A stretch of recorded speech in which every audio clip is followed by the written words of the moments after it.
As expected, mga kababayan, galit na naman itong mga dilawan, piklawan, mga Anday Duterte, mga kababayan, itong mga salot ng lipunan na, ano ba talaga? Ano ba talaga Duterte? Anong tatakbuhan mo? Senador o mayor? Ganyan talaga ang sisaba, mga kababayan, na tila baga, parang nag-aastang girlfriend ni Duterte, mga kababayan, na kailangan pang magpaalam sa kanya si Digong kung anong mga gagawin nito sa kanyang buhay-buhay. Ganyan. Galit sa saba kung mayor ba daw o senador. Ugali na daw yan ni Duterte, mga kababayan, na ganyan palagi ang ginagawa tuwing filing of candidacy. Nalilito na daw siya na as if naman ano ba yan sa'yo, saba? Sino ka ba? Mag-explain si Duterte sa'yo. At mukha po talagang puputok ang nitong si Saba de Lima, mga kababayan, sa galit kay Duterte dito sa palit-palit daw na mga diskarte. Kung ano ba daw tatakbuhan, mayor ba daw o senador? Panoorin po natin pero bago po yan, mga kababayan, gusto po lang natin pasalamatan itong ating napaka-generous na mga kababayan, viewer from Japan, si Ma'am Cecilia Adane. Thank you so much po, Miss Cecilia Adane from Japan. Narito po ang video. Totohanan na ba yan? Sigurado na ba yan? Yan na ba talaga ang desisyon niya? Na kakapailan niya kahapon ng pagka-mayor, ngayon naman sa senatorial naman daw. Sino ba nagbalita niyan, Saba? Wag mong awayin si Duterte dahil hindi naman niya sinabi Sa totoo lang, mga kababayan, ang nagbalita po yan mainstream media, DZRH, Manila Standard, Abante News. Sila ang sisihin mo, Saba, dahil sila ang nagbalita. Never naman sinabi ni dating Pangulong Digong na nag-withdraw siya ng candidacy for mayor. At mukhang, mga kababayan, fake news po ang DZRH, Manila Standard, Abante News at marami pang ibang news outlet na nagsabing tatakbong senador si Duterte. Dahil dininay na ng kampo ni dating Pangulong Digong At never naman nila sinabi talaga na magsisenador. Yung balita lang, Saba, bakit ka magagalit? Pagalitan mo yung mga medyang nagbalita niyan. Napaka-typical of him, no? Ganyan talaga ang style niya. Nanglilito, nanggugulo. Naguguluhan na si Saba, mga kababayan. Bakit concern ka, Saba? Bakit ikaw ang nalilito? Ikaw ba ang boboto? Never ka naman boboto As if sige, ano ay boboto kay Duterte mayor? I-shade ko itong senador. Ganyan. Kahit pa'y alin dyan, Saba, hindi ka pa rin boboto sa kanya. Ang loloko. Ano ba talaga ang pakay niya? Bakit pa iba-iba ang desisyon niya? Kala ko ba hindi na siya tatakbo? Matanda na daw siya. Speaking of matanda, ikaw bata, tumakbo ka nga Kulubot na ito si Saba, mga kababayan, paglabas ng selda Ngayon, nagkataba na. Medyo nag-tight na ang skin, mga kababayan, dahil lagyan na ng taba. Pero paglabas niyan, parang 100 years old. Tapos ngayon, kung makapagsabi, matanda na si Duterte, akala ko ba hindi ka tatakbo, Duterte? Tumakbo ka nga. Ilang taon lang agwat nyo? May sakit na rin daw siya. Ikaw, saan ang sakit mo? Mukhang mga kababayan, yung sakit niya hindi na lang natin sasabihin, baka magalit. Pero sa attitude ang sakit siguro nito. Karoon pa nga daw yung sinabi niya nung press con na may cancer daw siya o ba? Nanonood, mga kababayan, sa press con ni dating Pangulong Digong. Effect na rin yan, kadramahan na naman. As if hindi ka nagpaawa ng effect, ha? si dating Pangulong Duterte, paawa effect? Kailan pa? Hindi, wala sa personalidad ni dating Pangulong Digong ang magpaawa. Magdadrama. Baka ikaw. Di ba naawa sa'yo si BBM dahil kunwari, na-hostage, ganyan, nakalaya.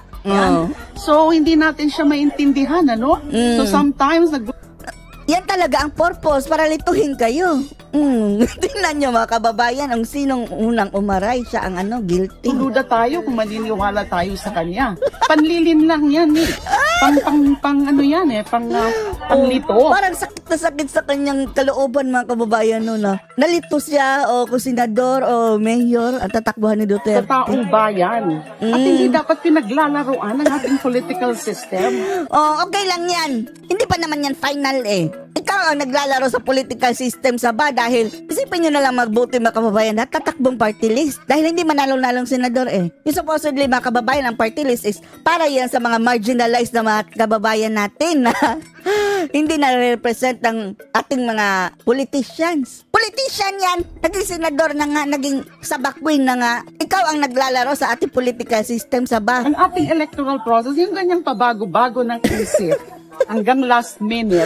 And then hindi pa nga, hindi pa natin alam yung pinakapakay niya, motibo niya, sa mga ganyang galaw na naman niya. Oh, mukha ni Saba, Diyos me. Parang si Kokey, mga kababayan, no?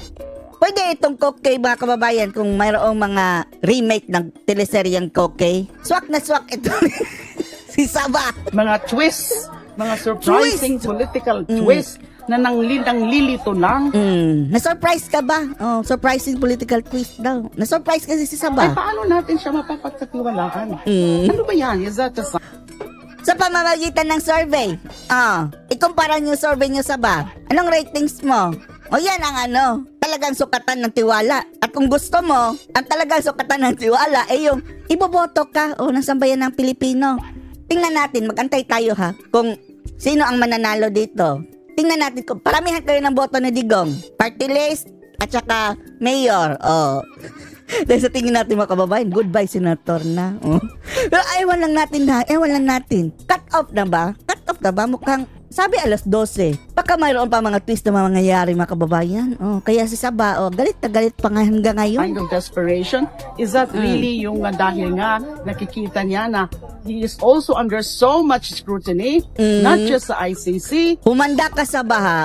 Sabi ni dating Pangulong Digong, isang putak mo na lang. Ilalabas na ni dating Pangulong Digong ang video mo na X-rated. Baka ngayon malalabas na ni Digong mga kababayan. Bumanat na Kundi mismo sa Kongreso natin, yung mga lumalabas na mga revelasyon sa Quadcom Committee Huwadcom. na hindi nga niya At ang balak niya mga kababayan, magiging congressman daw siya dahil siya ang magiging reyna doon sa Huwadcom, mga Huwad Committee. hinaharap. Yung kanyang mga pananagutan, hindi niya hinaharap. Tapos nag-aambisyon siya ngayon. Ikaw, anong tawag sa'yo? Ambisyoso. Yan kay Pangulong Digong. Automatic panalo na yan mga kababayan kahit hindi yan mga kampanya. Ang kanya na lang is service. Ikaw ambisyosa ka dahil gusto kang bumalik talo ka previously. Si dating Pangulong Digong, presidente yan. Pero natin, hintayin na lang natin yung araw na ito. Kung talagang itutuloy nga niya yan. Pero sa ngayon po, hindi nandito makatulog ako si Saba para ihayag ang aking suporta. Okay, Digong? Kanino? Para kay Senator Kiko Pangilinan. Ay, kay Matsing.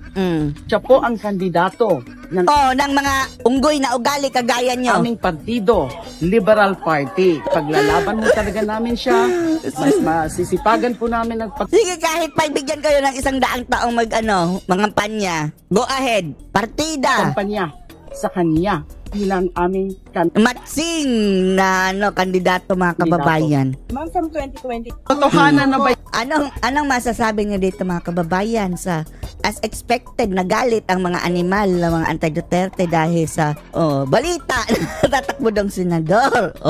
Yan ang sinasabi natin na lumalabas mga kababayan na yung DZRH, Abante at Manila Standard lang naman pala ang nag-imbento. Tapos mga kababayan, ang nangyari po balitang-balita kaninang umaga natatakbong senador si dating Pangulong Digong nag-withdraw. Si Carlo Nograles mga kababayan, biglang nag-file. Automatic. Final na yan. Nag-submit na sa COMELEC. Wow, mali mga kababayan dahil hindi pala tatakbong senador si Duterte. Automatic, talo na si Nograles. Wala na mga kababayan. Si Nograles na Carlo, as good as nothing na yan mga kababayan. Patay na ang political career. Tapos si Migs Nograles mga kababayan, automatic talo na rin. Dahil si Pulong ang kinakalaban So wala na po talaga mga kababayan mga Nograles. Bye-bye. Sa mga ambisyoso na mga attorney sana mga kababayan pero saan ang arithmetic? Saan ang arithmetic? Buting na sa inyo. Anong masasabi niyo dito mga kababayan na nagagalit ang mga animal? Dahil ano ba talaga, mayor o senador? Post or comments below.